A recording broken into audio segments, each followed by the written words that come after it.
Assalamualaikum warahmatullahi wabarakatuh. Selamat pagi semuanya. Waalaikumsalam warahmatullahi wabarakatuh. Waalaikumsalam. Selamat Selamat pagi, Pak. pagi, Pak. Pagi, Pak. Oke, terima kasih.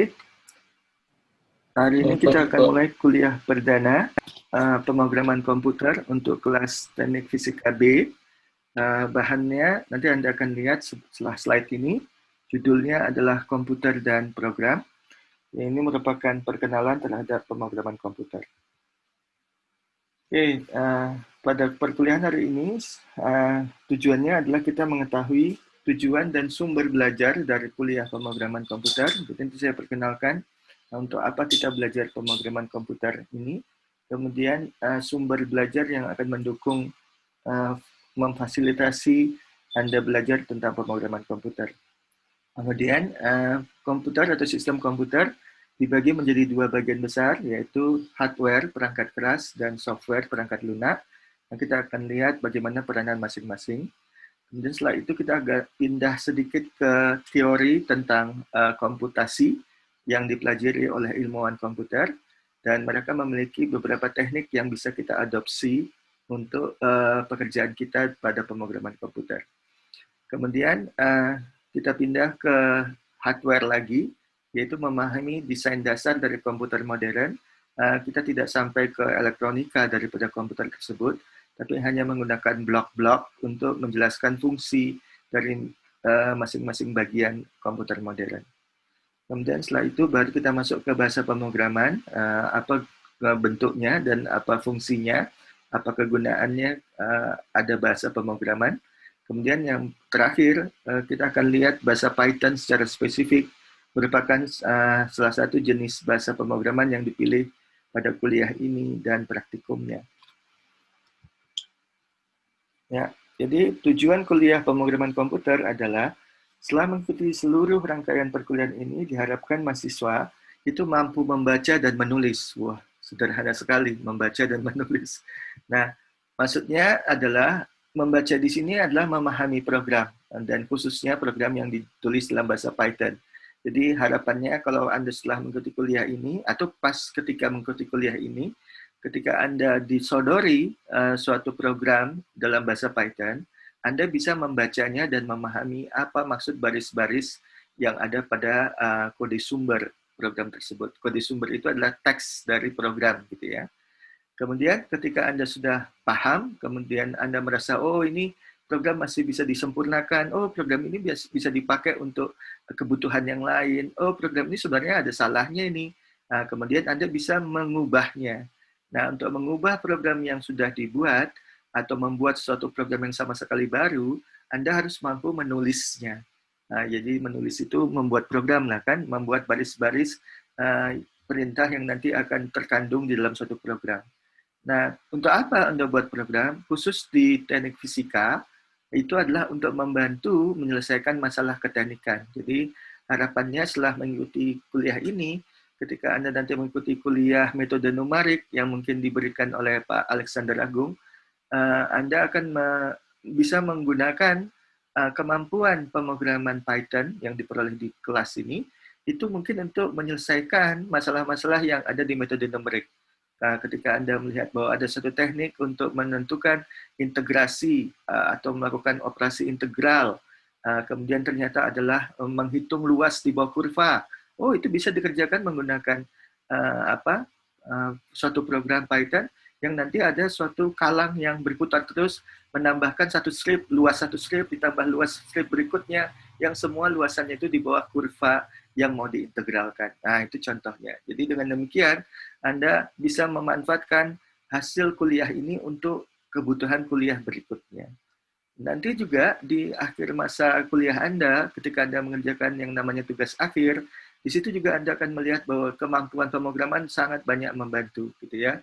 Apalagi memang Anda mengolah data yang banyak, kemudian memang mau membuat atau mengubah program yang sudah ada, gitu ya. Dan pasti semua kemampuan pemrograman ini bisa dipergunakan. Nah, bagaimana kalau nanti setelah selesai kuliah, kalau Anda nanti bekerja, apakah masih bisa menggunakan kemampuan pemrograman ini? Ya, mungkin saja ketika apalagi kalau Anda bisa bekerja memang di bidang yang membutuhkan software atau memproduksi software atau gunakan software untuk pekerjaan sehari-hari gitu ya. Nah, ternyata bahasa yang dipergunakan di situ bukan bahasa Python, tapi bahasa C, bahasa Java, bahasa Julia, bahasa yang lain-lain gitu kira-kira ya.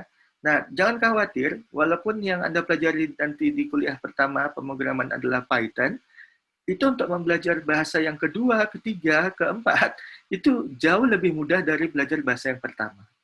Karena apa? Karena Anda sudah punya modal kemampuan pemrogram dengan bahasa yang pertama. Maka yang kedua dan ketiga itu nanti Anda akan melihat belajarnya cuma tambah sedikit lagi. Kenapa? Karena dasar bahasa pemrograman hampir mirip semuanya. Ketika Anda sudah menguasai dasarnya, Anda cuma belajar yang lanjutannya saja. Jadi dengan demikian, dua tujuan membaca dan menulis ini, saya pikir memiliki banyak manfaat untuk kehidupan Anda pada waktu dekat ini maupun pada masa depan. Kemudian, untuk bisa menguasai kedua tujuan tersebut, mahasiswa akan belajar menguasai 3 hal. Yang pertama, teknik pemrograman terstruktur. Jadi ternyata program itu punya struktur gitu, ada bagian awalnya, ada bagian tengahnya, ada bagian akhirnya. Nah, kita akan mencari bagaimana mengisi bagian awal, bagian tengah, bagian akhir, gimana para bagian itu saling bekerja sama untuk mencapai tujuan tertentu dari program tersebut gitu ya. Apakah ada bagian yang mungkin nanti bisa bercabang, ada bagian yang mungkin berulang-ulang dilakukan, nanti kita akan lihat struktur dari pemrograman. Terus kita juga akan belajar menguasai teknik pemrograman yang benar. Nah, teknik pemrograman mungkin bisa saya berikan secara teoritis di ruang kelas ini atau pada bagian kuliah ini, tapi ini lebih banyak nanti Anda temukan ketika Anda mengikuti praktikum pemrograman komputer. Nah, di situ Anda akan lihat ada beberapa teknik yang biasa dilakukan yang mungkin tidak diajarkan di kelas, tapi ternyata itu akan banyak membantu ketika melakukan pemrograman. Nah, itu harus Anda dapatkan ketika Anda praktek langsung mengerjakan pembuatan program atau mencari kesalahan dari suatu program, memperbaiki kesalahan dari suatu program. Nah, itu di situ nanti teknik pemrograman yang benar bisa Anda kuasai. Kemudian untuk mendukung yang dua di atas ini, kita akan berkenalan dengan lingkungan pengembangan program. Jadi suatu tempat di mana Anda bisa membuat program, mengedit atau menyunting program, kemudian menjalankan program di tempat yang sama juga dalam lingkungan yang sama, kemudian menemukan kesalahan. Ternyata program Anda tidak berjalan seperti yang diinginkan. Anda harus mencari sumber kesalahannya. Nah, kalau dapat sumbernya, kemudian Anda perbaiki. Semuanya dilakukan di tempat yang sama, lingkungan pengembangan program. Ya. Bahkan ketika programnya sudah jalan tanpa kesalahan, kemudian mungkin Anda mau melakukan pemeliharaan program. Pemeliharaan program atau maintaining itu artinya ketika program itu sudah dipakai beberapa waktu, terus Anda merasa, oh, program ini bisa ditingkatkan, bisa di-upgrade, bisa ditambah kemampuannya, bisa ditambah tujuannya.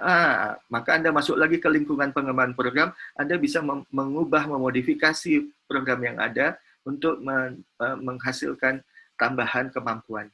Itu makanya kita akan berkenalan dengan lingkungan pengembangan program karena ini banyak dipakai baik di perkuliahan maupun di praktikum nanti.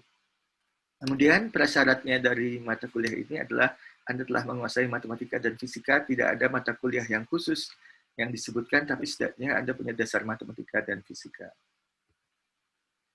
Oke, lalu kita pindah ke sumber belajar yang diharapkan bisa mendukung Anda dalam belajar pemrograman komputer ini. Ada buku, dan kemudian ada ruang kelas maya atau virtual. Nah, bukunya yang dipergunakan adalah Python Programming, Introduction to Computer Science, edisi yang ketiga. Penulisnya adalah John M. Zell, PhD. Kemudian penerbitnya adalah Franklin Beach and Associates, gitu ya. Buku ini memang banyak dipergunakan pada mendukung kuliah pemrograman komputer di banyak universitas. Makanya saya pilih ini juga dari sejak 3 tahun yang lalu. Kemudian saya sudah memberikan alamat situs bagi Anda yang mau membelinya. Nanti kita bisa lihat tempatnya di mana. Kemudian yang mungkin yang lebih mendukung lagi adalah situs Google Classroom yang sudah saya siapkan untuk mata kuliah ini. Itu ada pada tautan ini, link ini. Dan Anda harus masuk untuk bergabung menggunakan kode ini, 7SP44DX. Kita coba masuk ke Google Classroom ini. Anda datang aja ke Classroom, lalu Google.com. Ya, classroom.google.com. Siapa yang menggunakan komputer mungkin bisa langsung praktek di sini, menyertai saya. Kemudian tekan Enter. Ya. Nah, ketika Anda masuk pertama kali, kalau memang Anda belum ikut pada suatu Classroom Google, mata kuliah yang lain, ini masih kosong, serupa begini. Ya. Nah, kemudian Anda menekan tombol tambah ini, nanti ada pilihannya, apakah join class atau create class. Nah, create class biasanya untuk dosen, join class itu untuk mahasiswa, jadi Anda pilih join class ini.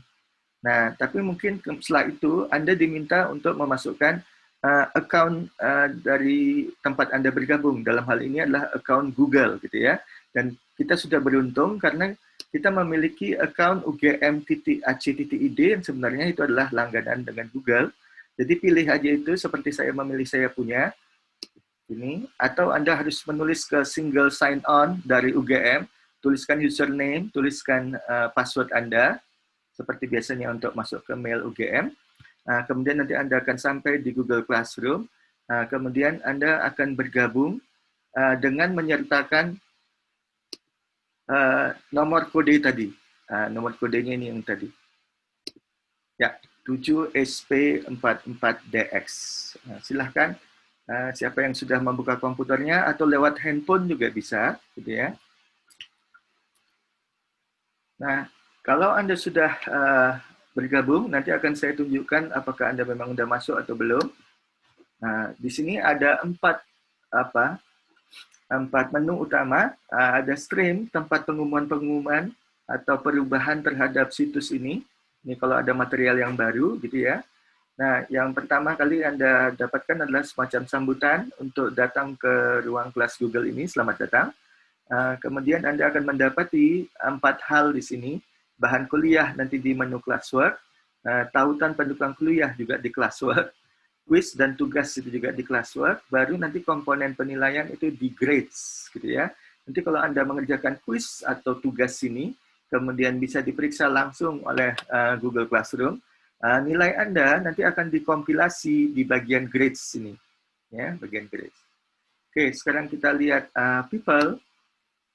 Nah, ini yang sudah bergabung dari mulai kelas C yang pertama, lalu kelas A, dan saya harap kelas B itu juga bergabung. Saya harapkan semua mahasiswa pemrograman komputer itu ikut bergabung pada Google Classroom ini, karena semua bahan dan nanti pengumuman akan dilewatkan di tempat ini. Begitu juga nanti hasil pekerjaan kuis, tugas Anda juga akan dikumpulkan di sini. Begitu juga nilai Anda, nanti juga bisa Anda lihat pada bagian grades ini. Sekarang masih kosong sih.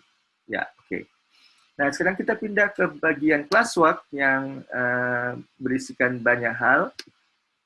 Yang pertama tadi buku ajar atau textbook.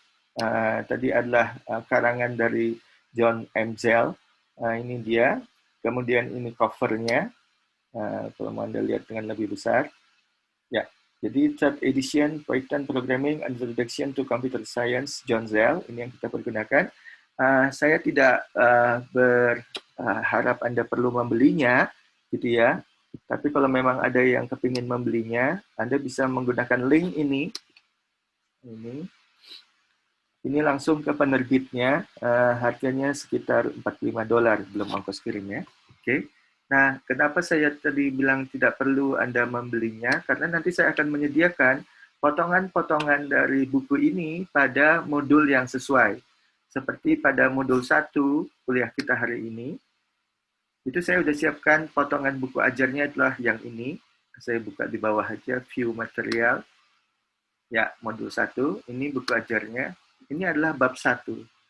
Ya, Anda bisa baca tujuan dari kuliah kita sama seperti tujuan yang ada di bab 1 textbook ini. Ya. Semua rincian, keterangan yang lebih jelas, rinci, daripada slide saya maupun paparan saya bisa dilihat di buku ini, ya kan? Nanti Anda lihat nih, ilustrasinya pun saya ambil dari sini.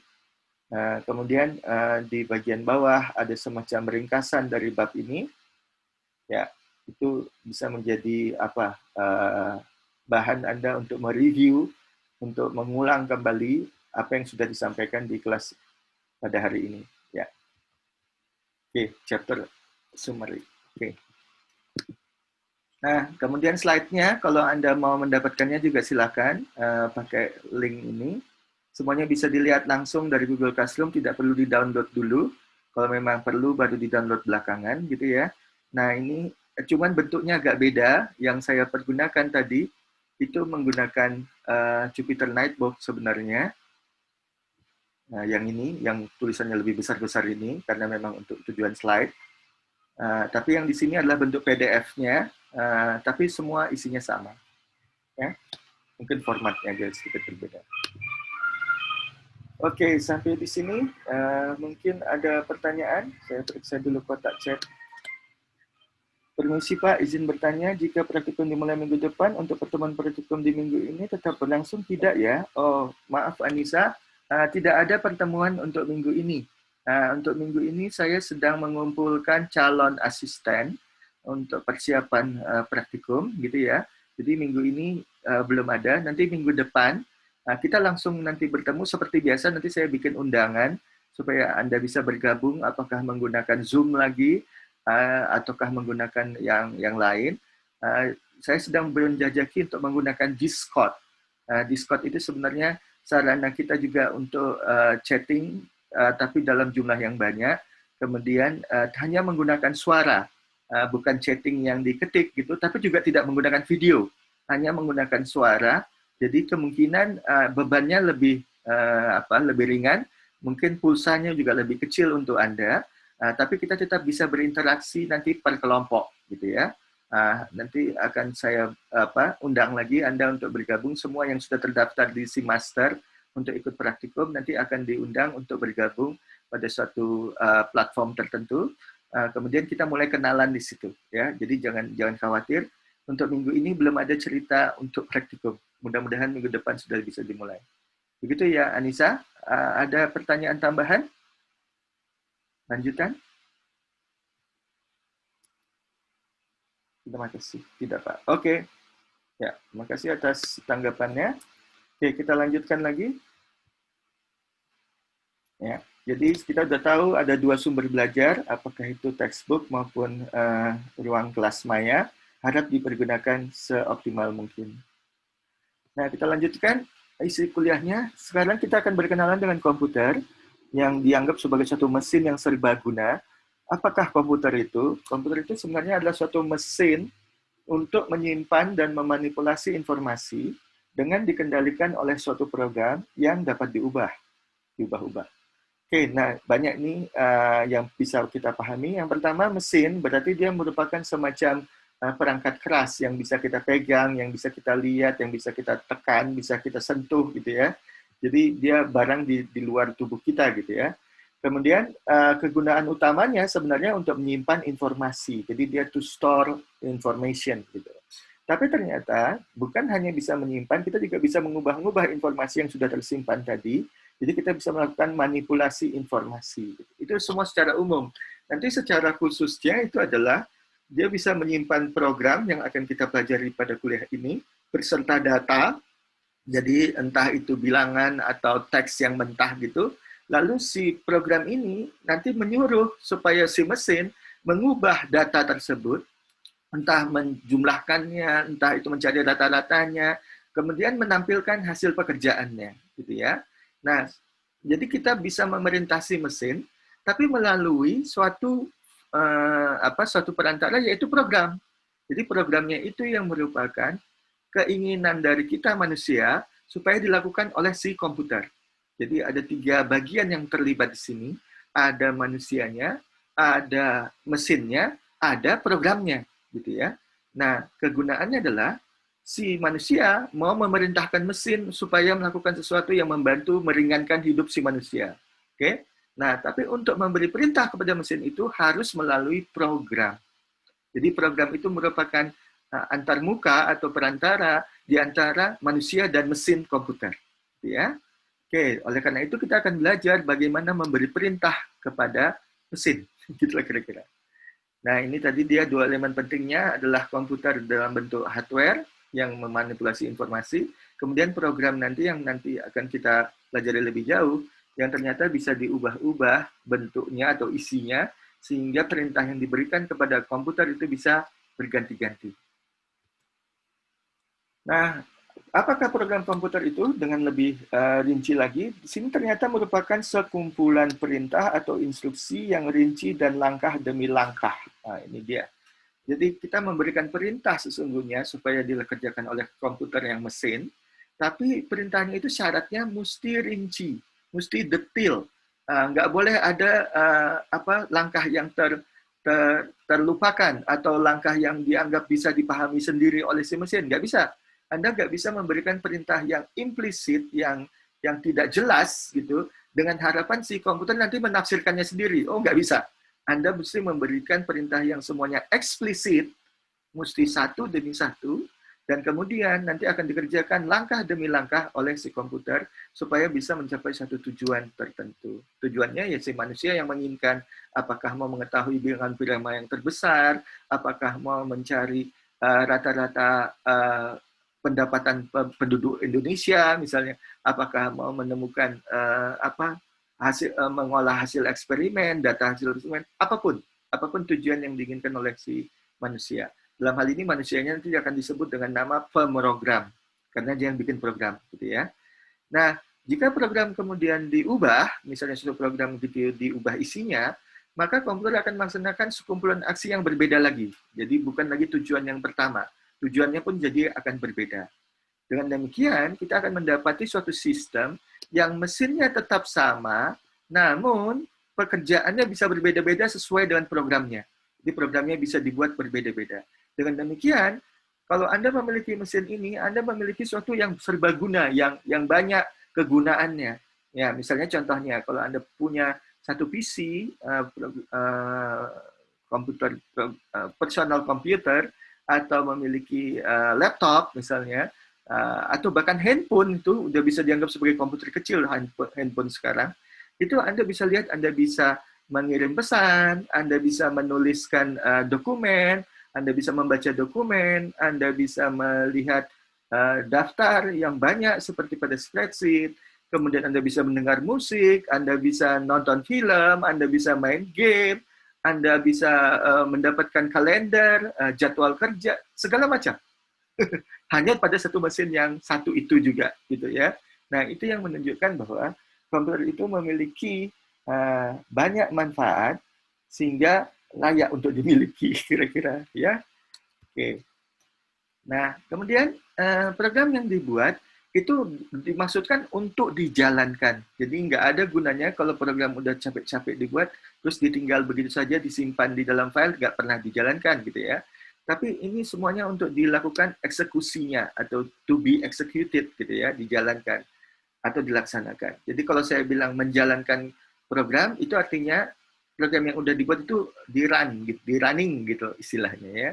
Artinya di semua baris yang ada di dalam program itu dilaksanakan langkah demi langkah, kemudian sampai yang bagian akhir dengan harapan tujuan dari program itu akan tercapai pada bagian akhirnya.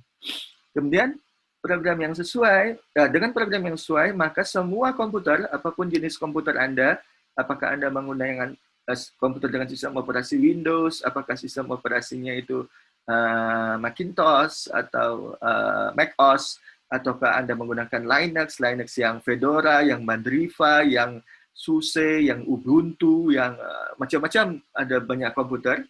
Nah, tapi ternyata semua komputer itu memiliki kemampuan yang sama. Dalam artian, setiap komputer dapat melaksanakan kerja yang sama yang dilakukan oleh komputer lainnya. Jadi Anda bisa mengolah data di komputer yang menggunakan Windows, tapi juga bisa di komputer yang menggunakan Linux gitu ya. Jadi beda-beda komputer, tapi tujuan yang sama tetap bisa dikerjakan karena udah sedemikian pervasif, meluasnya komputer itu, sudah demikian banyaknya komputer itu dalam kehidupan kita sehingga hampir semua kemampuannya sama. Oke, nah kita lihat lagi kemampuan atau keampuhan dari perangkat lunak atau program atau software. Nah, itu cuma nama-nama yang berbeda saja. Biasanya software dianggap kumpulan program yang lebih kompleks, yang lebih banyak. Kemudian program tadi adalah kumpulan instruksi untuk mengerjakan, untuk mencapai tujuan tertentu. Nah, semua gunanya adalah untuk mengendalikan atau mengatur perangkat keras si komputer, mesin fisik dari komputer. Nah, proses membuat perangkat lunak inilah yang disebut dengan pemrograman yang kita pelajari di kelas ini, di kuliah ini.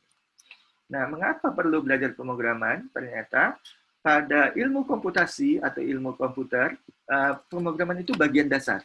Ya, nggak mungkin Anda mengambil bidang ilmu komputasi kalau nggak belajar pemrograman. Jadi aneh gitu rasanya. Kemudian di tempat kita mungkin kita tidak mempelajari sebanyak yang di jurusan informatika atau ilmu komputasi, kita hanya mengambil sebagian saja dari ilmu komputer ini untuk membantu untuk menyelesaikan program yang berhubungan sama teknik fisika. Ya. Nah, kalau Anda memahami pemrograman, Anda bisa mengetahui kelebihan dan kekurangan dari komputer. Oleh karena itu, nanti akan membuat Anda menjadi pengguna komputer yang lebih cerdas. Jadi Anda bisa mengetahui, oh ada beberapa pekerjaan serupa ini, itu pasti bisa dikerjakan oleh komputer. Bahkan kalau nggak dikerjakan dengan komputer, mungkin akan terlalu lama mengerjakannya atau tidak manusiawi bagi orang yang mengerjakannya, gitu ya. Maka sebaiknya dikerjakan dengan komputer. Tapi juga Anda tahu nanti bahwa ada beberapa persoalan tetap tidak bisa dikerjakan dengan komputer, ya kan? Atau membutuhkan jaringan komputer mungkin yang lebih banyak lagi. Ya, pada akhirnya Anda akan tahu. Kemudian pemrograman itu ternyata bisa menyenangkan. Nah, ini biasanya kalau Anda udah mulai ketagihan mengerjakan pemrograman, Anda merasa bahwa itu sesuatu yang fun, gitu ya. Nah, itu baru didapatkan kalau Anda udah banyak melakukan praktek atau latihan memprogram. Yang lebih tinggi lagi, pemrograman itu nanti bisa menjadi bentuk dari ekspresi diri.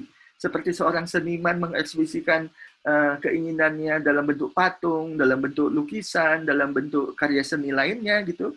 Maka seorang pemrogram pun merasa bahwa dia bisa mengungkapkan apa yang diinginkan dari dirinya, ekspresi dirinya itu dalam bentuk program komputer. Ya. Nah, tapi ini biasanya telah dicapai ketika setelah bertahun-tahun menekuni pemrograman.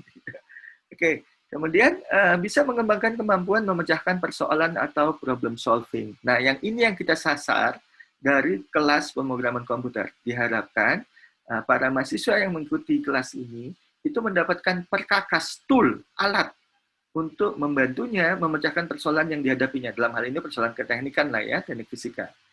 Dengan cara mereduksi sistem yang ruwet, nanti Anda lihat bahwa banyak persoalan yang Anda hadapi nanti itu merupakan suatu saling silang, saling keterkaitan antara bagian-bagian membentuk sistem yang kompleks.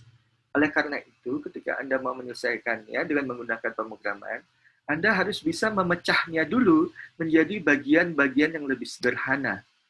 Nah, ini seperti prinsip penjajah Belanda atau penjajah sebelumnya 350 tahun Indonesia dijajah, mengapa bisa negara yang kecil jauh di sana bisa menguasai Nusantara sebesar ini? Itu karena mereka menggunakan strategi divide et impera. Pecah-pecah, kemudian kuasai setiap bagian yang lebih kecil tadi, yang udah pecahan tadi. Begitu juga nanti dalam pemrograman ini, Anda nanti akan melihat bagaimana kita memecah-mecah bagian-bagian dari persoalan yang besar, lalu setiap bagiannya itu kita bikin programnya, atau kita bikin bagian programnya sendiri-sendiri, kemudian kita jalankan, dapat hasilnya untuk sub-bagian tersebut, lalu dilanjutkan dengan sub-bagian berikutnya, demikian seterusnya. Setelah semua bagian yang kecil ini berjalan, ternyata program yang atau problem yang besar itu nanti akan terselesaikan dengan sendirinya. Ya, nanti Anda akan melihat bahwa kita akan bekerja secara modular. Hanya bagian-bagian kecil yang akan kita buat dulu lebih dahulu untuk memecahkan atau untuk menyelesaikan persoalan yang besar. Lalu pada saat ini pemrogram sedang dibutuhkan di dunia kerja dalam jumlah yang banyak. Ya, Anda bisa tahu sendiri kalau melihat lowongan kerja, kemampuan komputer itu, kemampuan pemrograman itu adalah sesuatu yang dicari sekarang ini. Nah, ini kita agak menyimpang sedikit untuk mengetahui teori tentang ilmu komputer atau komputasi. Ternyata ilmu komputer itu bukan tentang komputer. Seperti yang dikatakan oleh E.W. Dijkstra, yang gambarnya ada di sebelah kanan ini. Dia mengatakan bahwa komputer bagi ilmu komputer itu seperti teleskop bagi ilmu astronomi. Jadi orang yang mengambil ilmu astronomi itu bukan belajar tentang bagaimana membuat teleskop atau apa bagian-bagian teleskop. Mungkin bagian-bagian mungkin mesti tahu ya. Nah, tapi tidaklah teleskop itu yang menjadi objek dari ilmunya, tapi harusnya bintangnya, bintang perbintangan, kemudian cluster atau gugusan atau macam-macam lah tentang astronomi. Nah, jadi teleskop itu hanya merupakan alat untuk mengetahui tentang perbintangan. Begitu juga komputer itu cuma alat yang dipergunakan pada ilmu komputasi. Nah, oleh karena itu pertanyaannya bukan tentang komputer sebagai mesin itu tadi, tapi proses apa saja yang dapat diungkapkan dengan komputer. Jadi, proses atau permasalahan apa saja yang kemudian dirumuskan sehingga bisa diselesaikan dengan menggunakan komputer. Nah, permasalahan apa? Nah, itu yang dicari. Jadi pertanyaannya menjadi, apa saja yang dapat dikomputasikan? Apakah itu berhubungan sama aliran massa, apakah aliran energi, apakah itu berhubungan dengan pergerakan benda langit, apakah itu. Jadi akibatnya komputer itu mencari masalahnya di bidang lain. Ilmu komputasi itu mencari misalnya di bidang kedokteran, di bidang kesehatan, di bidang mungkin perkembangan hewan, segala macam lah. Apa persoalan yang lain-lain itu akhirnya dicoba dikomputasikan, ya gitu kira-kira. Nah, oleh pada ilmuwan komputer, ada 3 teknik yang dipakai untuk menyelesaikan permasalahan yang mereka hadapi, yaitu menggunakan teknik desain, atau analisis, atau eksperimen. Nah, kita lihat sebentar. Nah, desain itu adalah salah satu cara untuk menunjukkan bahwa persoalan itu dapat dipecahkan dengan teknik adalah merancang solusinya. Jadi dibuat untuk menyelesaikan masalah itu ternyata dibutuhkan langkah 1, lalu langkah 2, lalu langkah 3, langkah 4, sampai ke langkah ke-5. Oke, nah kita rancang tuh. Langkah 1 itu gimana rinciannya, ayo buat, dispesifikasikan, kemudian dipastikan bisa jalan dengan benar, lalu pindah ke langkah kedua, begitu juga dibuat, diwujudkan, kemudian dijalankan, dan seterusnya, sampai langkah ke-5 dengan harapan, sampai di langkah ke-5 itu dijalankan, semua permasalahannya bisa selesai. Nah, setiap langkah-langkah tadi atau runtutan langkah-langkah itu disebut dengan nama algoritma. Algoritma ini merupakan istilah yang banyak nanti kita temui terus dalam pemrograman, yaitu merupakan proses dari langkah demi langkah untuk mencapai hasil yang diinginkan. Ya, seperti Anda misalnya mau berangkat ke kampus dari tempat kos Anda. Nah, Anda bisa membuat semacam algoritma, oh saya mesti bangun jam berapa? Jam 5, kemudian mesti mandi, kemudian mungkin ada sarapan atau sarapan nanti sambil jalan gitu ya. Kemudian mau pilih apakah mau menggunakan sepeda motor ataukah mau pakai bis pada hari ini. Kemudian kuliah pertama nanti jam berapa, harus sampai di kampus jam berapa. Nah, itu semua waktu Anda bikin rencana untuk berangkat dari tempat tinggal Anda ke kampus untuk melakukan kegiatan akademik Anda, itu merupakan satu algoritma. Atau yang lain, ketika ibu di dapur mau bikin kue, kemudian dia harus mengumpulkan dulu bahan-bahannya, harus ada tepungnya, harus ada gulanya, harus ada yang lain-lainnya, kemudian alat yang dibutuhkan, kemudian ada langkah kerjanya. Telur dipecah, dimasukkan, dikocok, kemudian dicampur, ditambah dengan yang ini, lalu dipanggang, ditunggu sekian waktu, kemudian sampai mengembang. Itu resep dari membuat kue tadi, itu juga algoritma. Jadi ada banyak algoritma yang sebenarnya kita temui dalam kehidupan sehari-hari yang nggak mesti berhubungan dengan komputer. Tetapi algoritma itu juga terpakai nanti ketika kita membuat program. Karena program itu ternyata merupakan serangkaian instruksi atau langkah kerja yang harus dikerjakan oleh si komputer. Jadi kita membutuhkan algoritma juga dalam hal ini. Oke. Nah, kemudian kalau kita menggunakan pendekatan desain ini ternyata ada kelemahannya, yakni desain hanya dapat membuktikan kasus yang positif, namun tidak dapat mengkonfirmasi kasus yang negatif. Apa maksudnya? Kalau kita menghadapi persoalan, kemudian kita bisa merancang solusinya berupa algoritma, maka lalu persoalan itu bisa dipecahkan, kita bisa bilang bahwa, oh, persoalan itu ternyata bisa dipecahkan. Ini jenis persoalan yang bisa diselesaikan. Nah, buktinya, ini dia langkah kerjanya, ini dia programnya, ini dia cara menyelesaikannya. Nah, itu merupakan kasus yang positif. Namun, kalau Anda dapat persoalan yang berbeda, kemudian Anda merancang solusinya, membuat programnya, tapi tetap tidak ketemu hasil yang diinginkan, kok masih seperti begini ya, oh ini masih ada yang kurang ini, dicari-cari terus akhirnya nggak ketemu juga, terus Anda bilang, oh masalah ini nggak bisa dikerjakan, buktinya kami nggak bisa menemukan solusinya, nggak ada algoritmanya, itu merupakan pembuktian kasus yang negatif.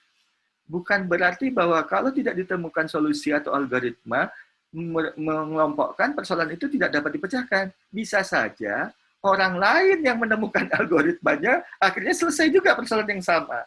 Jadi dengan demikian, desain hanya bisa membuktikan kasus yang positif saja, tapi tidak bisa membuktikan kasus yang negatif.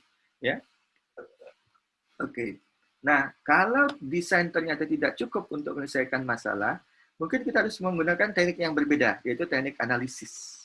Nah, pada teknik analisis ini, di sini kita menggunakan bahasa matematika, baik untuk mempelajari masalahnya, kemudian mempelajari langkah-langkah solusinya, gitu. Semua dijadikan rumus matematika. Lalu setiap rumus matematika itu kan pasti punya alat sendiri untuk menganalisis atau mencari solusi dari persoalan matematika. Jadi persoalan yang sebenarnya non-matematika diterjemahkan dulu menjadi persoalan matematika, lalu digunakan alat yang ada di matematika untuk menyelesaikan masalahnya, dapat solusi matematika, kemudian diterjemahkan kembali ke domain permasalahannya tadi. Contohnya, misalnya Anda punya persoalan yang berhubungan dengan fisika, yaitu seberapa lama suatu tangki yang berisikan air atau cairan pada ketinggian tertentu itu bisa mengalir dengan kecepatan tertentu, bisa mengaliri suatu pertanian misalnya, ya kan? Nah, Anda bisa menggunakan rumus-rumus matematika untuk menghitung berapa laju aliran, kemudian perubahan ketinggian dari permukaan, lalu tekanan air yang keluar dari bagian outputnya itu akan berkurang dengan berjalannya waktu.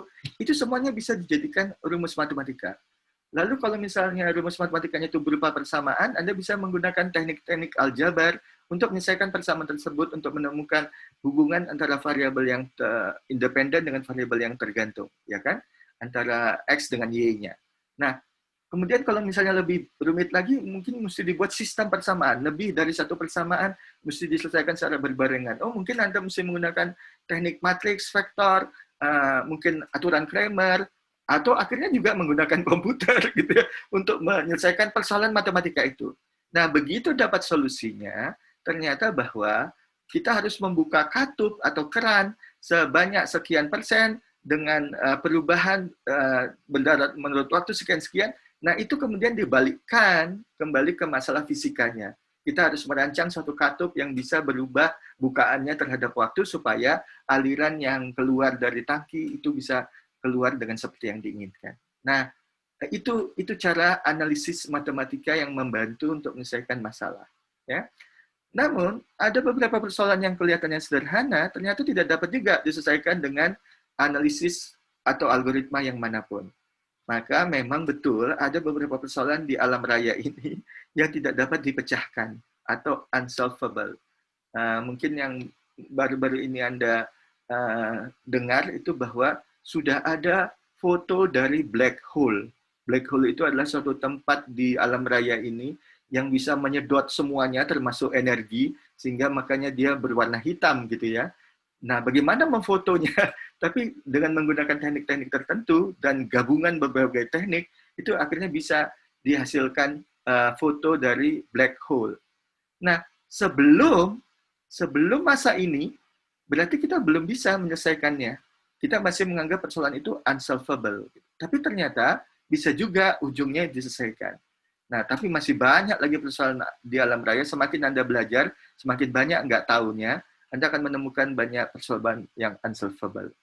Nah, masih berkaitan dengan tadi masalah black hole tadi yang nggak bisa digambarkan atau nggak bisa difoto, pada akhirnya sekarang bisa. Itu merupakan contoh juga persoalan yang intractable. Intractable itu artinya solusinya udah tahu, langkah kerjanya sebenarnya udah tahu. Cuman untuk mewujudkannya itu tidak ada teknologi yang mendukung. Mungkin lebih bagus contohnya saya ambil pada tahun-tahun 1800-an. Orang udah tahu bahwa kalau menyelesaikan satu persamaan yang variabelnya banyak, persamaan matematika atau sistem rekaman matematika, itu dibutuhkan alat hitung yang bisa menghitung seketika atau berbarengan mengerjakan ini, dan ini. Tapi pada waktu itu belum ada komputer. Sehingga mereka udah tahu sebenarnya ini bisa dikerjakan, udah tahu langkah kerjanya, tapi nggak ada alat yang mendukungnya, tidak ada sumber daya yang memadai, gitu. Tidak ada memori, tidak ada waktu, gitu ya. Kalau dikerjakan dengan tangan itu akan terlalu panjang, terlalu lama, bertahun-tahun, gitu ya. Maka itu termasuk persoalan yang intractable. Ada sebenarnya solusinya, tapi tidak bisa diwujudkan secara praktis. Ya, mungkin dengan menunggu waktu, dengan perkembangan teknologi, pada akhirnya seperti sekarang, ya, menghitung suatu hitungan yang rumit itu mungkin dalam order detik bisa selesai dengan menggunakan superkomputer misalnya. Ya. Oke, yang lainnya kalau desain dan analisis ternyata tidak juga menyelesaikan masalah, maka kita bisa meniru masalah tersebut sehingga membuatnya dalam bentuk yang tiruannya atau simulasinya. Jadi diimplementasikan untuk atau dicoba diwujudkan. Lalu kita bekerja dengan tiruannya ini sampai kita mendapatkan hasil. Lalu kemudian itulah harapannya merupakan solusi dari masalah yang tadi tidak bisa dianalisis maupun tidak bisa didesain. Contohnya, Anda yang mungkin dekat dengan prodi teknik nuklir, tetangga kita, itu mereka menggunakan pancaran neutron untuk menabrak suatu suatu bahan, kemudian akan bisa diketahui apa jenis bahan yang ditabrak tersebut atau bisa menghasilkan pancaran energi yang bisa dipergunakan untuk memfoto bagian tubuh pasien sehingga nanti bisa dianalisis fotonya menentukan penyakit dari pasien tersebut gitu ya.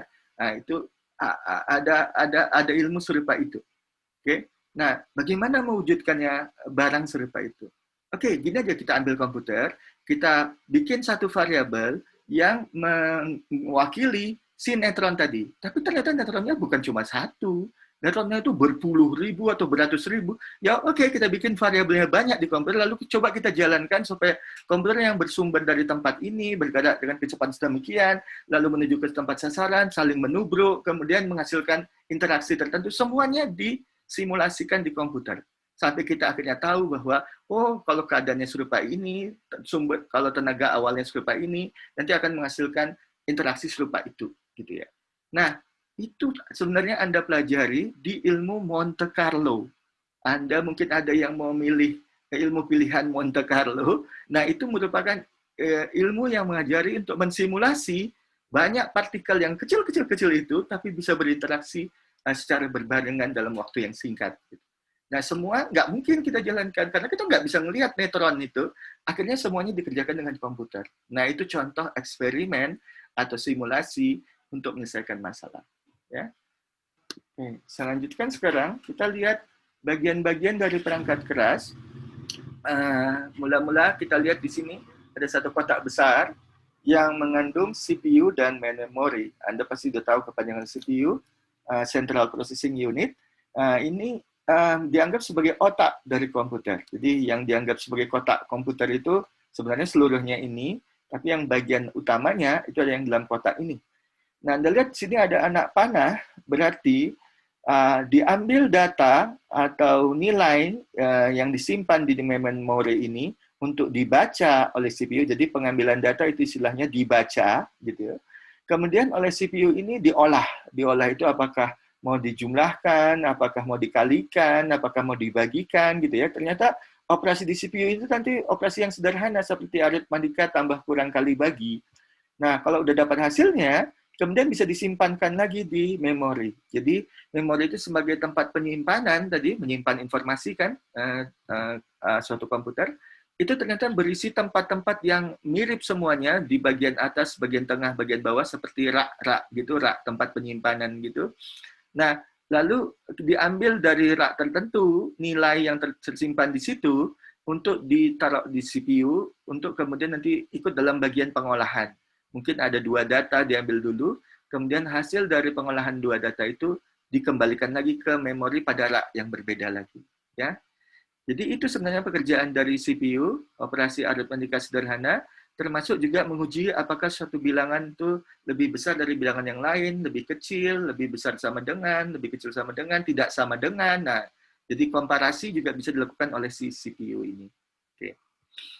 Nah, selain itu juga tidak hanya mengandalkan apa saja yang ada di dalam memori utama ini, apalagi memori utama ini kalau powernya dimatikan, dia lenyap simpanannya.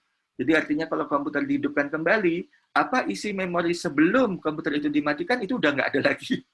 Artinya kalau kita mau mendapatkan, oh tadi saya udah simpan nilai 20, mana nilai 20 itu ketika komputer dihidupkan kembali, ya maka udah hilang gitu ya. Makanya kita membutuhkan secondary memory. Secondary memory itu kegunaannya adalah untuk menyimpan data yang dari main memory itu dibaca, kemudian disimpan dengan permanen. Kalaupun listrik dimatikan, tetap tersimpan di secondary memory ini, dan ketika komputer dihidupkan lagi, bisa diambil data tersebut, dipindahkan ke main memory untuk dipakai dalam pengolahan, gitu ya. Jadi ada proses baca tulis juga di sini, dan ini lebih permanen daripada yang ini.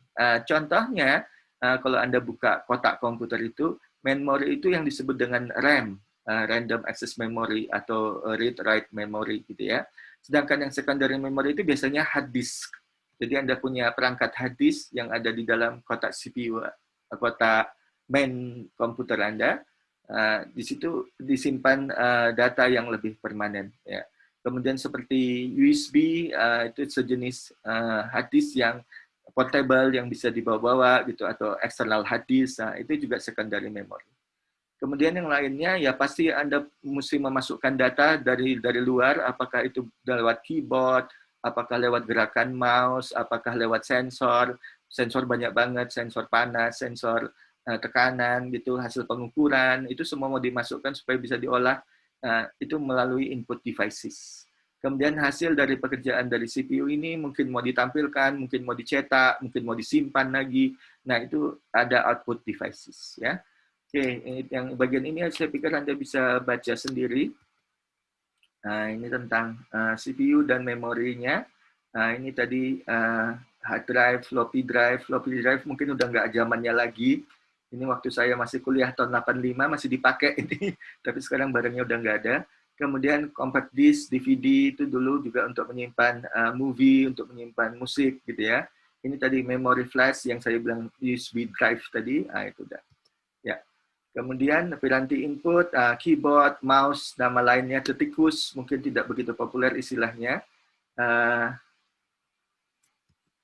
Sorry. Ya.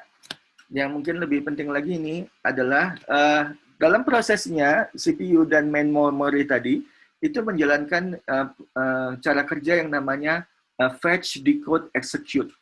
Fetch itu artinya ambil dari memori, kemudian diletakkan di CPU. Di dalam CPU, lalu dipecahkan sandinya. Artinya, apa sesungguhnya perintah itu? Apakah mau menambahkan, apakah mau mengalihkan, mengurangkan, membagikan, gitu ya. Itu dipastikan dulu tujuan dari program tersebut. Karena bentuk dari perintah itu biasanya dalam bentuk kode-kode, gitu. Jadi, sandinya mesti dipecahkan dulu, baru kemudian execute. Jalankanlah apa yang diperintahkan tersebut. Setelah itu, ulangi lagi. Jadi komputer itu salah satu keampuhannya adalah melakukan pekerjaan yang banyak, berulang-ulang, tanpa mengeluh, tanpa protes, tanpa ya nggak seperti manusia lah ya, karena memang mesin. Oke. Nah, jadi siklusnya adalah fetch, decode, execute. Nah, ya, ambil dari memori, pecahkan apa maksudnya di CPU, lalu jalankan, lalu balik lagi. Oke. Nah, kemudian untuk memberikan perintah supaya komputer melakukan sesuatu yang kita inginkan, kita tidak bisa menggunakan bahasa sehari-hari, bahasa alamiah. Kenapa? Karena bahasa alamiah itu mengandung masalah berupa arti ganda atau ambiguity dan imprecision alias tidak ternymat. Contohnya kalau kita menggunakan kata bisa, B-I-S-A, itu bisa berarti bisa berarti sesuatu yang bisa dilakukan. Apakah Anda bisa datang pada hari ini? Gitu. Itu kemampuan atau dapat dilakukan artinya. Tapi bisa juga artinya itu adalah racun ular. Oh, ular itu berbisa loh. Gitu kan. Nah, bisa banyak arti. Nah, nggak boleh Anda berkomunikasi dengan komputer menggunakan kata semacam bisa tadi, yang bisa banyak artinya ambiguity. Ya. Oleh kemudian, kita harus menggunakan satu bahasa pemrograman yang spesifik, yang akurat, yang hanya memiliki arti tunggal, dan kemudian cermat. Ya, itulah bahasa pemrograman. Nah, seperti pada bahasa lainnya, bahasa Inggris, bahasa Indonesia, bahasa Perancis, bahasa pemrograman juga punya bagian yang namanya sintaksis, yaitu bentuknya, formnya, kemudian juga memiliki arti semantik. Ya, nah itu kalau kita mau kaitkan bahasa pemrograman sebagai linguistik dari bahasa-bahasa yang lainnya, gitu ya. Tapi kita cuma sampai di situ aja. Ada sintaksnya, ada semantiknya. Nah, yang lainnya ternyata tadi bahasa pemrograman menyerupai suatu sandi atau kode ketika untuk menulis perintah yang dikerjakan oleh komputer. Oleh karena itu, seringkali program itu disebut sebagai kode sumber. Ada kata kodenya atau source code. Jadi nanti Anda apa yang Anda ketikkan di lingkungan pengembangan program, apa yang waktu saya kasih tugas Anda untuk membuat program, apa yang Anda buat itu, yang Anda ketikkan kemudian disimpan di dalam file untuk dijalankan, itu yang namanya kode sumber. Kemudian, proses menulis algoritma memakai suatu bahasa pemrograman tertentu, itu biasa disebut dengan istilah coding. Jadi coding itu nama lain untuk pemrograman. Jadi coding adalah istilah lain dari code tadi untuk pemrograman. Oke, lalu ada beberapa jenis bahasa pemrograman. Ada yang namanya aras tinggi atau high level, ada yang aras rendah atau low level. Nah, yang aras tinggi ini yang akan kita pergunakan, contohnya bahasa Python. Nanti Anda lihat bahwa kata-kata yang dipergunakan itu mirip seperti kata bahasa Inggris, seperti print, seperti input, seperti function, seperti yang lainnya return. Jadi, itu mudah kita pahami sebagai manusia, walaupun katanya singkat-singkat gitu, tapi itu sudah cukup untuk membuat suatu program, suatu kumpulan perintah. Nah, nanti Anda lihat bahwa kosakatanya atau vocabulary-nya itu tidaklah sebanyak bahasa Inggris misalnya. Bahasa Inggris, kalau Anda mau lihat berapa banyak katanya, Anda buka aja kamus. Kamus itu banyak lembarnya, tebal sekali bukunya. Nah, nanti Anda lihat bahwa bahasa komputer yang kita pergunakan nanti banyak katanya itu paling 30-an. 30-an kata aja gitu. Minggu depan akan saya tunjukkan apa kata yang 30 itu. Berarti kita harusnya bisa mempelajarinya dengan lebih cepat daripada belajar bahasa Inggris gitu ya, karena bahasa Inggris lebih banyak vocabulary-nya. Nah, tapi Anda akan lihat bahwa dari 30-an itu pun nggak kita pergunakan semuanya di dalam kelas ini. Harusnya Anda bisa menguasainya hanya dalam satu semester. Oke, nah tapi tidak langsung apa yang Anda tuliskan dengan bahasa high level tadi, misalnya bahasa Python, itu bisa dijalankan oleh komputer. Komputer itu cuma ngerti bahasa aras rendah atau bahasa mesin yang ternyata hanya terdiri dari dua nilai, 1 dan 0. Makanya komputer kita disebut sebagai komputer biner, karena dia hanya bekerja dengan dua nilai atau dua tegangan listrik, kan alatnya menggunakan listrik tuh.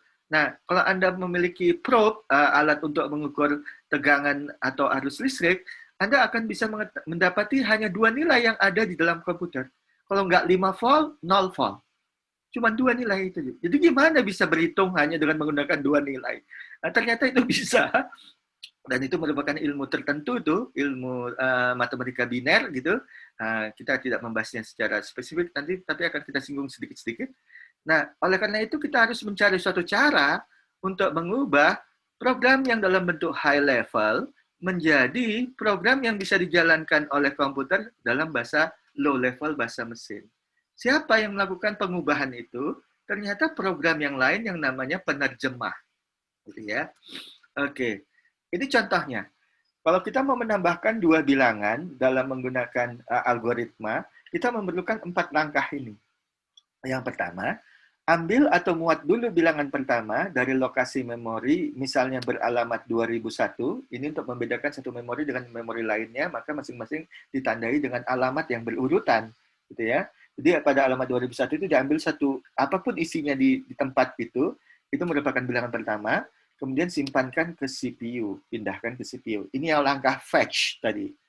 Kemudian karena kita mau menambahkan dua bilangan, berarti bilangan kedua juga mesti diambil dari lokasi memori yang berbeda pada alamat 2002, juga disimpankan ke CPU. Ini juga fetch. Kemudian dilakukan decode. Nah, diperiksa apa kodenya, ternyata perlu melakukan operasi penambahan. Nah, bilangannya sudah ada, oke, sudah ada. Lalu execute, jalankanlah, tambahkanlah kedua bilangan tersebut, masih hasilnya di dalam CPU, kemudian baru disimpankan hasilnya ke lokasi yang lain di memori pada alamat 2003, gitu ya. Oke, kayaknya sederhana, itu 4 langkah hanya untuk menambahkan dan mendapatkan hasil dari penambahan tersebut. Nah, cuma tidak bisa bahasa Indonesia ini kita kasihkan perintah kepada komputer, ya kan? Harus diubah menjadi bahasa high level tadi. Nah, pada kenyataannya ketika mau dijalankan, mesti lagi diubah menjadi perintah-perintah aras rendah yang berupa bilangan biner 0 dan 1. Nah, oleh karena itu kita akan berkenalan dengan suatu program yang khusus mengubah dari bahasa tingkat tinggi ke bahasa tingkat rendah tadi, bahasa mesin tadi, yaitu yang namanya compiler dan interpreter. Yang ini sekarang compiler dulu. Nah, kalau persoalan penambahan dua bilangan tadi mau diwujudkan, mau dirumuskan dalam bahasa aras tinggi, itu tidak perlu menggunakan 4 langkah yang tadi itu. Kita cukup menuliskannya C sama dengan A tambah B. Wah, ini gampang banget. Ini udah biasa kita temui dalam matematika. Ada bilangan pertama A, ada bilangan kedua B, ada operasi tambah, maka nanti akan dijadikan satu nilai tunggal jumlah dari A dan B. Dan kemudian dengan tanda sama dengan ini, jumlah itu atau nilai yang tunggal itu dipindahkan ke variabel C. Jadi dengan demikian variabel A, B, dan C ini itu merupakan lambang dari lokasi memori yang tadi alamat 2001, 2002, 2003, gitu ya. Dan operasi penambahan ini memang sudah merupakan kemampuan dari CPU. Dia pasti bisa menambah dua bilangan, gitu ya. Dan kemudian tanda sama dengan ini tidak selalu artinya menyamakan pihak kiri dan pihak kanan, tapi di sini artinya adalah memberikan nilai tunggal yang hasil jumlah A dan B ini ke tempat yang baru, yaitu di variabel C. Jadi nanti Anda akan lihat bahwa tanda sama dengan artinya lebih menyimpankan atau menugaskan atau to assign. To assign semua yang ada di sebelah kanan ke sebelah kiri dari tanda sama dengan. Nah, kita akan bahas pada lebih detail pada kesempatan yang berikutnya. Nah, perintah tersebut yang tadi beraras tinggi yang mudah kita pahami ini harus diterjemahkan menjadi bahasa mesin supaya bisa dijalankan.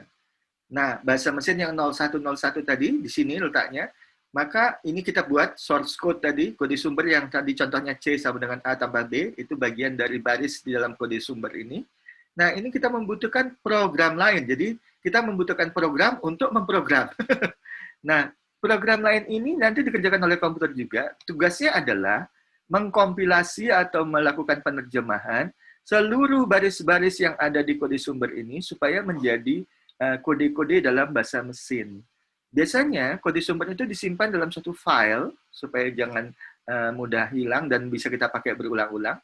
Nah, biasanya file yang dalam bahasa kode sumber Python itu berekstensi .py. .py singkatan dari Python, ya kan? Nah, itu nanti akan bisa lihat di file manager Anda, ada file-file yang nanti semuanya .py itu merupakan kode sumber dalam bahasa Python. Nah, ketika sudah dilakukan kompilasi, misalnya oleh suatu program, mungkin lebih bagus contohnya bukan dalam bahasa Python ya, karena Python nanti tidak menggunakan compiler. Contohnya program dalam bahasa C, atau C++ atau bahasa Java atau bahasa Fortran gitu, itu nanti kode sumbernya mungkin berekstensi .c atau .cpp untuk C++ gitu ya. Nah, supaya bisa dijalankan, maka perlu diterjemahkan dulu oleh compiler C atau C++ atau compiler Java supaya menjadi bahasa mesin. Nah, bahasa mesinnya disimpan di dalam file yang biasanya berekstensi untuk sistem Windows .exe. exe. Nah, Anda pasti pernah lihat file yang di Windows itu ketika dilihat di file manager, dia memiliki nama yang bagian setelah titik itu adalah exe. Nah, itu berarti tidak bisa Anda lihat itu menggunakan Word, menggunakan Notepad, itu nggak bisa karena isinya itu gibberish gitu. tidak mudah dibaca oleh manusia, tidak paham artinya karena merupakan kombinasi 0 dan 1 sesungguhnya, maka itu memang tidak diperuntukkan untuk manusia. Yang untuk manusia adalah yang kode sumber. Yang mesin code itu memang untuk dijalankan, ini mungkin dengan program yang untuk eksekutornya, yang lain lagi, dan ketika dia menjalankan itu mungkin dia butuh input dari keyboard, lalu setelah selesai dia akan mengeluarkan hasilnya di screen, di layar output. Nah, inilah cara kerja dari pemrograman dengan menggunakan compiler. Tapi bahasa Python bukan itu. Bahasa Python itu menggunakan interpreter. Nah, interpreter itu juga gunanya menerjemahkan dari kode sumber tadi Python dengan .py filenya supaya bisa dijalankan dan tidak melalui executable tadi.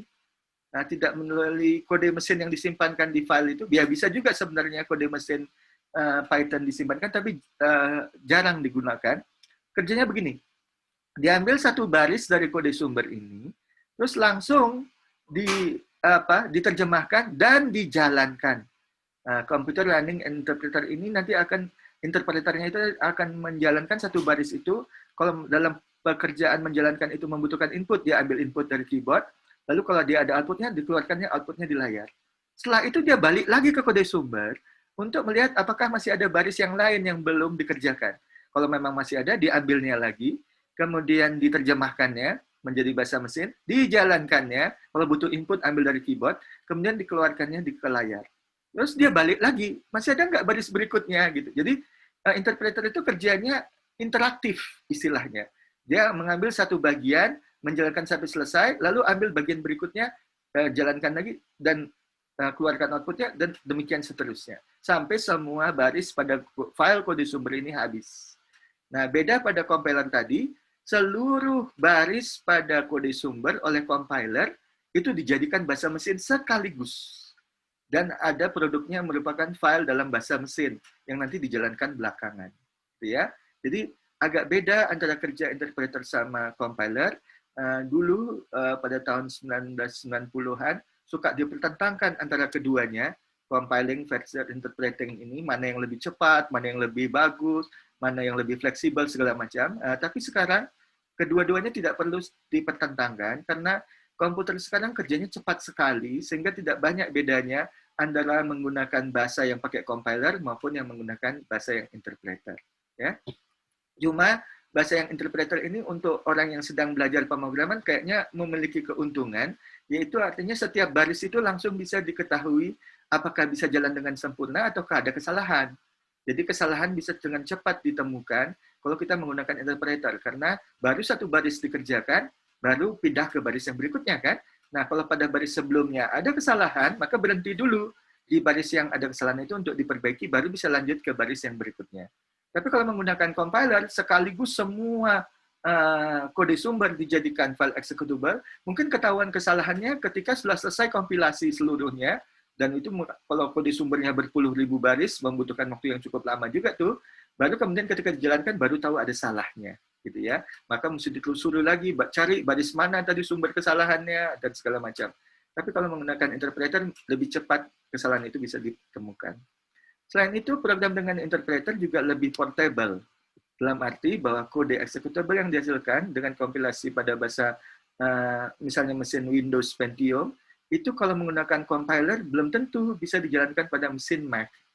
Ya, jadi bahasa mesin di Windows itu beda dengan bahasa mesin ada di Mac. Maka kalau kita mau menjalankan, udah jalan misalnya di Windows, tapi nggak bisa jalan di Mac, maka kode sumbernya itu harus dikompilasi ulang menjadi bahasa mesin yang khas di Mac, baru bisa dijalankan. Namun, kalau menggunakan interpreter, syaratnya interpreternya mesti ada di mesin Windows dan di mesin Mac. Masing-masing punya interpreter. Oke? Kemudian kita masukkan kode sumber yang sama, file .py yang sama, baik di mesin Pentium maupun di mesin Mac, maka setiap barisnya itu diterjemahkan masing-masing di mesin Pentium dan Mac untuk menghasilkan kode mesin yang kemudian bisa dijalankan. Lalu pindah ke baris yang berikutnya lagi. Jadi satu kode sumber ini itu bisa langsung dijalankan di mesin Pentium maupun mesin Mac, asal masing-masing punya interpreter Python yang sesuai untuk Pentium maupun untuk Mac, gitu ya. Oke. Nah, Kita sampai ke bagian akhir dari kuliah hari ini. Kita akan mempraktekkan penggunaan Python sebagai bahasa pemrograman yang akan kita pergunakan terus. Oke. Nah, syaratnya adalah Anda harus punya interpreter tadi di komputer Anda, seperti di Pentium atau di Mac tadi. Nah, kalau interpreter itu jalankan, maka keluarannya serupa ini. Nah, dia mesti dijalankan pada suatu tempat yang namanya terminal. Pada Windows itu namanya command prompt, gitu ya. Nah, bagaimana Anda membuka command prompt nanti akan saya jelaskan. Tapi saya contohkan di sini, misalnya saya sudah punya command prompt serupa ini. Saya bikin tab baru dulu. Nah, ini dia. Inilah terminal di Mac. Saya menggunakan Mac nih kan. Nah, kemudian setelah ada muncul prompt-nya serupa ini, saya kasih nama, saya panggil, saya jalankan interpreter Python yang ada di komputer saya. Nah, Python sekarang dibagi dua menjadi dua keluarga, keluarga versi 2 dan keluarga versi 3. Nah, kita menggunakan Python 3, maka namanya ditambahkan Python 3 kini. Mana tahu di komputer Anda ada dua jenis Python tersebut, maka jalankanlah yang Python 3. Itu yang akan kita pergunakan pada kelas ini dan pada praktikum. Oke, nah Anda lihat ini kepalanya mirip serupa ini. Pada waktu saya buat slide, Python-nya masih berversi 3.7.0. Sekitar Juni tahun 2018. Oke. Nah, pada tahun 2020 ini, Juli 2020, itu udah Python 3.8.5. Ya, jadi versinya itu terus-menerus diperbaiki, di-upgrade gitu, sehingga kita mendapatkan yang terbaik. Dan ini semua gratis. Nggak ada perlu dibayar untuk mendapatkannya. Ya. Nanti akan saya jelaskan bagaimana mendapatkan interpreter Python, memasangnya di komputer Anda, dan kemudian menjalankan program. Oke, mari kita coba memberikan perintah. Nah, ada tiga tanda lebih besar ini, itu namanya chevron. Chevron seperti di bahu dari para perwira baru itu yang apanya mungkin Anda ngerti. Oke. Nah, di sini chevron ini menandakan bahwa dia siap untuk menerima perintah. Ini perintah pertama, print. Perintah print itu kegunaannya untuk menampilkan apakah sesuatu teks, apakah suatu hasil perhitungan gitu, sepanjang Anda memasukkannya di dalam tanda sepasang kurung ini. Apa yang mau di-print, apa yang mau dicetak, apa yang mau ditampilkan. Saya mau mencetaknya suatu teks yang biasa atau lazim untuk mencoba suatu bahasa pemrograman baru atau suatu sistem baru, yaitu hello world. Nah, tanda petiknya itu mengurung, membatasi serangkaian teks tadi. Ya, ini yang dinamakan dengan string. Ini string ini. Nah, kenapa saya tahu ini string? Karena dia dibatasi oleh tanda kutip. Tanda kutip. Ya. Oke. Nah, kemudian udah selesai perintah yang saya berikan, tapi belum dijalankan. Baru Anda jalankan kalau Anda tekan enter di sini. Tombol enter atau tombol return. Nah, muncullah hasilnya berupa tampilan hello world. Oke? Oke, coba saya sekarang print yang lain. Saya mau melakukan perhitungan 30 kali 50. Oke? Jadi, saya mau melakukan perhitungan 30 kali 50, lalu tampilkan hasilnya. Itulah kira-kira tujuan saya. Jadi saya kasih perintah print, lalu dalam kurungnya, apa yang mau dikerjakan perhitungannya. Saya tekan enter lagi, saya dapat 1.500. Nah, jadi perintah print bisa menerima parameter, istilahnya parameter ini, apa yang di dalam tanda kurung ini, bisa berupa teks atau string tadi, karena dibatasi oleh tanda petik, atau tanda kutip nih, bisa juga berupa perkalian atau operasi matematika seperti 30 kali 50. Kalau saya gabungkan dua-duanya bagaimana?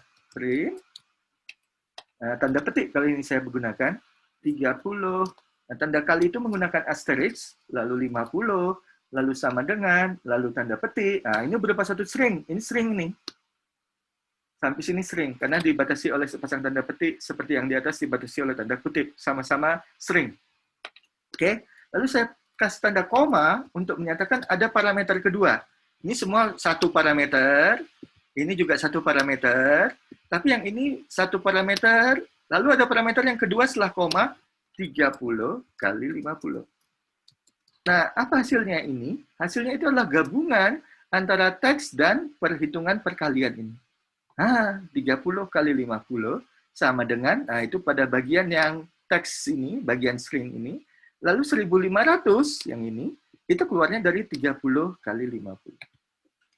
Oke, jadi ini merupakan contoh sederhana, 3 perintah diberikan kepada interpreter Python, dan ketika ditekan enter, langsung dijalankan. Jadi interpreter itu mengambil satu baris demi satu baris, kemudian didecoded, diterjemahkan ke bahasa mesin, kemudian di-execute, dijalankan. Dan hasilnya Anda lihat juga pada layar terminal yang sama. Oke, ini ada contohnya. Di sini menggunakan halo dunia, lalu 2 tambah 3, pakai tambah, tadi saya pakai perkalian, ini sama serupa ini. Nah, setiap baris ini dinamakan sebagai statement. Statement itu kalau diterjemahkan jadi kalimat atau jadi pernyataan gitu ya. Tapi di sini perintah, satu perintah itu disebut dengan statement. Ini tadi lambang chevron untuk menandakan suatu prompt. Prompt itu tanda siaga, tanda siap menerima perintah. Oke. Nah, terus nggak mungkin kita bikin program itu satu baris demi satu baris kan? Nah, biasanya itu kita menggabungkan beberapa baris yang diminta untuk dikerjakan berbarengan. Nah, setelah baris pertama, baris kedua, baris ketiga, sampai semua barisnya habis gitu ya. Nah, kita bisa menggabungkan baris-baris statement tadi itu dalam bentuk fungsi. Nah, fungsi di sini dalam bahasa Indonesia, bahasa Inggrisnya harusnya bahasa Python-nya adalah yang function gitu. Berarti kita harus membuat satu fungsi untuk nanti dijalankan seluruh baris-baris di dalamnya secara sekaligus, secara berurutan. Oke, nah ini contohnya. Ini adalah mendefinisikan, karena ada kata kunci def ini mendefinisikan suatu fungsi baru yaitu hello. Jadi sebenarnya yang print tadi, yang barusan kita pakai ini, di 3 baris ini, itu sebenarnya fungsi juga. Tapi fungsi yang sudah dibuat oleh pembuat Python. Pembuatan Python itu siapa ya? Mungkin Guillermo de siapa penulisnya pertama itu. Nah, itu perintah print itu merupakan fungsi yang sudah ada ketika kita menginstal interpreter ini. Jadi dia merupakan pustaka, kumpulan dari fungsi-fungsi pustaka bawaan dari bahasa Python. Ketika Anda memasang interpreter Python, berarti perintah print-nya juga definisinya sudah ada. Nah, bagaimana kalau kita mau bikin fungsi yang baru, bukan hanya fungsi yang sudah ada bawaan Python? Nah, contohnya adalah hello tadi. Hello ini belum ada nih. Nah, kalau muncul kesalahan serupa ini, di sini, name hello is not defined. Kalau ada pesan kesalahan, Anda lihat baris terakhir. Baris terakhir itu yang biasanya lebih informatif. Nama hello itu belum terdefinisi, belum tahu dia apa maksud hello. Nah, kita akan pergunakan hello itu untuk membuat satu fungsi baru. Dengan kata kunci pertamanya def untuk definition, mendefinisikan. Hello, gitu. Jangan lupa setiap fungsi itu ada buka kurung, tutup kurungnya. Seperti tadi print, ada buka kurung, tutup kurungnya. Ya kan? Nah, kemudian setelah bagian awal ini, kita akhiri dengan tanda titik 2. Kenapa kita pakai titik 2? Karena ternyata definisi fungsi itu ada 2 bagiannya. Ada bagian yang atas ini namanya bagian kepala, head, lalu ada bagian di bawahnya, beberapa baris, itu bagian body, bagian badannya. Dan bagian body itu ditulis mesti menjorok. Menjorok ini ada indentasi ini. Berarti waktu kita buat di sini, kita juga mesti mengikuti itu. Jadi mula-mula kita bikin bagian kepalanya dulu, kata kunci def, lalu nama terserah kita, halo ini nama yang saya pilih. Kemudian jangan lupa buka kurung, tutup kurungnya, lalu akhirnya dengan tanda titik 2, kemudian tekan enter, lalu untuk membuat menjoroknya, tekan tombol tab, tabulation, tab, tab. Ya? Lalu print di sini, misalnya, hai,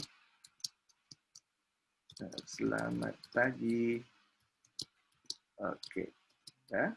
Kemudian lagi tekan enter, tekan tab, kasih lagi perintah berikutnya. Kita baru belajar print, jadi pakai print aja dulu. Apa kabar? Oke. Lalu tab lagi print. Nah, sekali ini saya pakai tanda kutip. Boleh juga ini untuk string, apakah pakai tanda petik atau pakai tanda kutip juga. Semoga Anda sehat walafiat. Oke. Nah, bagus. Nah, lalu saya tekan enter, tapi saya sudah nggak punya baris yang lain. Bodinya udah penuh, udah cukup sampai 3 baris itu saja. Lalu saya tekan, bukan tab, tapi saya tekan enter lagi.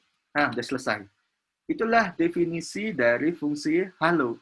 Tapi belum dijalankan, masih dirumuskan saja. Nah, untuk menjalankannya, panggil namanya, seperti kita memanggil print tadi, tapi jangan lupa buka kurung tutup kurung, karena dia merupakan suatu fungsi. Selalu ditandai fungsi itu dengan sepasang tanda kurung setelah namanya.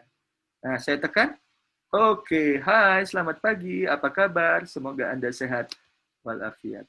Oke, nah Anda bisa lihat di sini bahwa semua perintah print ini dijalankan satu perintah demi satu perintah.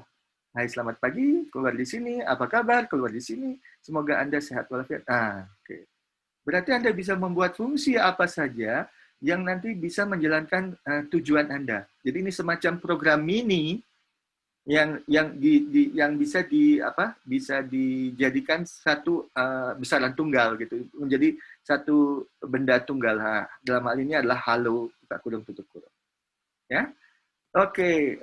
Sekarang kenapa di dalam tanda kurung ini tidak ada isinya seperti pada print tadi hello world 30x50? Ternyata kita bisa juga menggunakan parameter pada definisi fungsi kita seperti dicontohkan pada program berikutnya. Oke, ini sama penjelasannya. Ini tanda kurung. Nah, ini dia. Bagaimana kalau kita menggunakan parameter tamu di sini? Jadi suatu variabel yang namanya tamu nanti dipakai pada bagian body. Jadi bagian kepalanya itu hanya memperkenalkan bahwa ada fungsi baru namanya sambut didefinisikan, tapi di dalam tanda kurungnya ada variabel yang bertindak sebagai parameter. Nah, ini nanti dipergunakan di bagian body, sehingga waktu perintah print ini menggabungkan antara string hello, kemudian dilanjutkan dengan isi dari variabel tamu, apapun isinya. Ya, kemudian tampilkan lagi tulisan apa kabar. Oke, kita praktekkan aja di sini. Oke, devs, sambut. Mungkin supaya Anda lihat semuanya, saya keluar dulu. Nah, cara keluar dari interpreter itu adalah exit, buka kurung, tutup kurung. Kemudian saya bisa membersihkan layar saya pakai clear gini. Oke, kita mulai dari atas lagi. Python 3. Oke, nah kita mau bikin devs, sambut, tamu. Oke, nah lalu jangan lupa tab untuk baris di dalamnya, print, halo, terus tutup tanda kutipnya, koma, kemudian ikutkan tamu tadi. Nah, tamu yang udah diperkenalkan pada bagian head ini, nanti dipakai di bagian body pada baris ini. Nah, terus print, misalnya selamat datang. Oke, kemudian print lagi. Tanda petik mungkin senang berkenalan dengan Anda. Oke. Ya. Nah, 3 baris dalam bagian bodinya, lalu tekan enter lagi, nggak ada baris berikutnya. Ya. Berarti sudah selesai definisi dari sambut ini.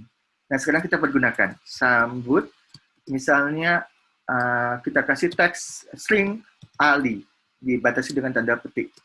Sambut Ali. Apa yang terjadi?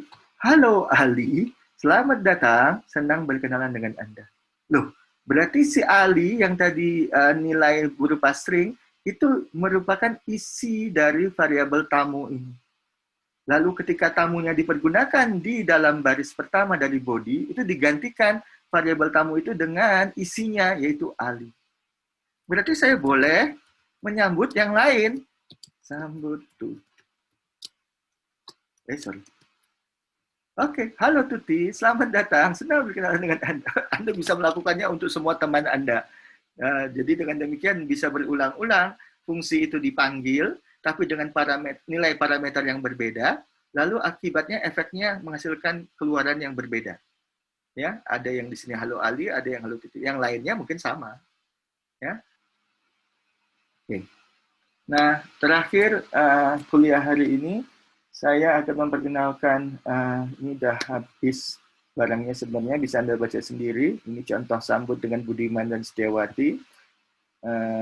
Nah, ini tadi mungkin perlu Anda perhatikan ini, ketika keluar dari interpreter Python pakai exit tadi, semua fungsi yang telah didefinisikan, apakah tamu, apakah sambut, itu akan lenyap dengan sendirinya. Maka harus disimpan nanti di dalam satu file, harus di-save gitu ya, supaya bisa kita panggil lagi ketika nanti udah kita nyalakan interpreternya dan dipakai lagi. Nah, program hasilnya, satu program nanti tersusun dari banyak fungsi yang kita buat tadi, atau fungsi yang dipanggil dari pustaka Python. Kemudian juga bisa berupa modul-modul, jadi itu kumpulan dari berbagai program, itu nanti namanya modul. Dan kode sumber yang disimpan di dalam memori sekunder. Semuanya bisa disimpan di hard disk gitu, supaya bisa dipakai lagi pada lain kesempatan. Lalu berkas modul itu berupa file yang dibuat dengan perangkat lunak penyunting teks. Biasanya setiap kode sumber, setiap file, setiap kumpulan file tadi, itu semua menggunakan plain text. Editornya itu seperti Notepad, cocok untuk digunakan. Tetapi MS Word itu tidak cocok, karena MS Word itu memiliki format kan, bikin bold, italic, itu nggak perlu. Jadi kalau Anda mau menggunakan editor itu malah yang lebih sederhana seperti Notepad di Windows. Nah, untuk masukkan program yang lengkap, biasanya kita menggunakan lingkungan pengembangan program yang namanya IDE, Integrated Development Environment. Bisa idle ini juga akan Anda peroleh ketika Anda menginstal interpreter Python. Jadi ada idle, Anda bisa lihat di video bagaimana bentuk idle itu. Dan yang akan kita pergunakan seterusnya adalah IDE yang bernama Jupyter Notebook. Ya. Ini juga dipergunakan nanti di praktikum. Jadi harus juga Anda kuasai pada minggu ini. Anda bisa pasang menurut tuntunan dari video yang berikutnya akan saya bahas. Nah, lingkungan pengembangan program ini memiliki beberapa kelebihan. Dia bisa menghasilkan penjorokan yang otomatis. Penjorokan itu maksudnya indentasi tadi, yang tadi saya menggunakan tombol tab. Nanti di Jupyter Notebook itu otomatis nanti dia akan mengatur sendiri indentasinya. Lalu juga mewarnai teks kodenya, ada warna biru, ada warna hijau, warna merah gitu ya, sesuai dengan sintaks. Kemudian juga bisa menggunakan kata kunci seperti def tadi, dan nama modul pustaka. Nah, ada 3 pustaka yang nanti harus Anda pasang berserta interpreter Python Anda, yaitu memasang Jupyter Notebook. Jupyter Notebook itu salah satu pustaka. Kemudian NumPy, numerical Python. Kemudian Matplotlib. Nah, NumPy itu nanti untuk berhitung dengan menggunakan matriks. Kemudian Matplotlib itu untuk bikin grafik seperti grafik sinusoidal, grafik bermacam kurva gitu ya. Oke, saya tunjukkan barangnya di sini. Ini dia. Jadi pertama ada 5 video YouTube ini.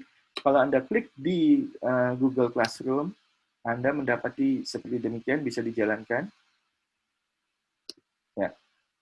Anda mungkin bisa pilih yang terbaik kualitasnya, karena tulisannya kurang jelas kalau itu. Ya, pilih yang 720p. Ya, ini untuk memasang interpreter, Anda harus pilih dulu jenis Windows Anda apa. Ada Windows yang 32 bit, ada yang 64 bit. Nah, untuk mengetahui jenis komputer Anda ikutin saja langkah-langkah ini. Anda pilih sistem, option sistem, kemudian about, ya about ini. Kemudian Anda lihat tampilan di sini.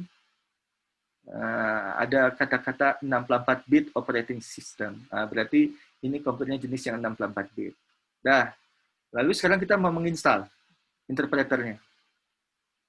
Nah, Anda pergi ke browser, Anda pergi ke python.org gini. Oke, Anda pilih menu downloads, dan pilih Windows kalau memang mau masang di Windows. Kemudian Anda lihat ada banyak pilihan di sini, pilih yang 32 bit atau 64 bit sesuai dengan yang tadi sudah Anda tentukan. Oke, ini di download. Oke.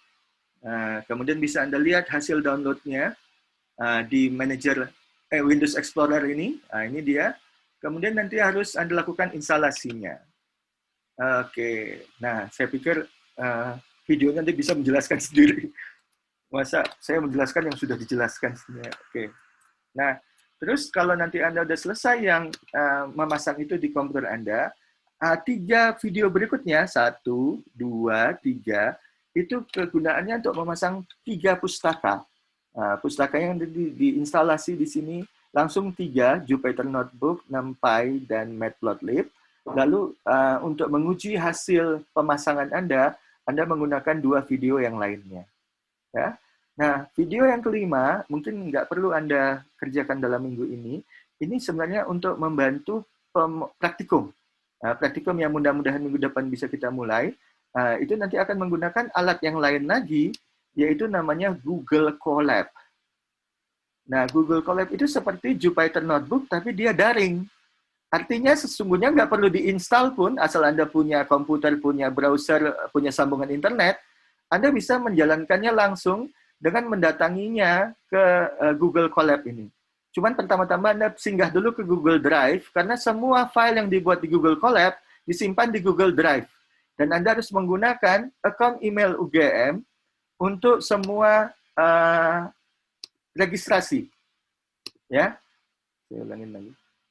Jadi pakai yang single sign on ini, Anda pakai account email UGM. Nah, di sini mula-mula belum ada hasil dari Google Colab-nya. Nah, baru Anda pindah ke Google Colab, colab.research.google.com. Ya, ke Google Colab. Ya. Oke. Nah, nanti Anda akan lihat lingkungan yang mirip seperti Jupyter Notebook. Nah, ini dia. Nah, nanti akan kita belajar lebih jauh lagi ketika kita mau mengerjakan praktikum. Ya. Nah, misalnya ini buat notebook baru, seperti kayak di Jupyter Notebook, tapi ini semuanya adanya di cloud, ada di awan. Oke. Pelajari ya. Demikianlah kuliah pada hari ini. Semoga bermanfaat untuk Anda. Dan saya harap Anda menjalankan tugasnya. Tidak ada quiz pada minggu ini, tapi Anda pelajari ke-5 video tersebut, lalu siapkanlah sistem komputer Anda. Jadi, saya mesti bilang ini kepada Anda, bahwa untuk melakukan kuliah dan praktikum pemrograman komputer, memang Anda butuh komputer. Nggak bisa Anda mengandalkan misalnya menggunakan handphone Anda untuk membuat program. Bukan nggak bisa, bisa juga sesungguhnya. Tapi saya pikir nggak manusiawi Anda menggunakan touch yang kecil, keyboard yang kecil, kemudian layarnya juga kecil, lalu susah payah ternyata salah, kemudian pas mengulangi hilang pula, gitu ya. Jauh lebih mudah kalau Anda punya komputer. Jadi cobalah invest untuk mendapatkan komputer, apakah lungsuran dari kakak Anda, apakah dapat dari teman Anda, ataukah beli yang baru, atau apapun caranya. Dulu saya juga waktu nggak punya komputer, mencarinya ya di lab komputasi itu ya boleh dipergunakan oleh semua mahasiswa gitu ya. Saya dulu pada waktu itu bahkan menggunakan lab yang ada di departemen tetangga, di MIPA waktu itu. Nggak teknik tapi pakai komputer di MIPA. Nah, pokoknya adalah usaha Anda mendapatkan komputer untuk mendukung perkuliahan dan praktikum ini. Jadi usahakan. Kemudian pelajari yang tadi saya bilang, kalau bisa minggu depan Anda udah tinggal menggunakan interpreter Python Anda atau bahkan lebih bagus Jupyter Notebook Anda. Dah, sampai di sini kuliah kita hari ini. Tetap jaga kesehatan. Wassalamualaikum warahmatullahi wabarakatuh. Waalaikumsalam warahmatullahi wabarakatuh. Waalaikumsalam warahmatullahi wabarakatuh. Terima kasih ya Pak. Terima kasih Pak. Terima kasih Pak. Terima kasih Pak. Ya, oke, rekamannya saya matikan.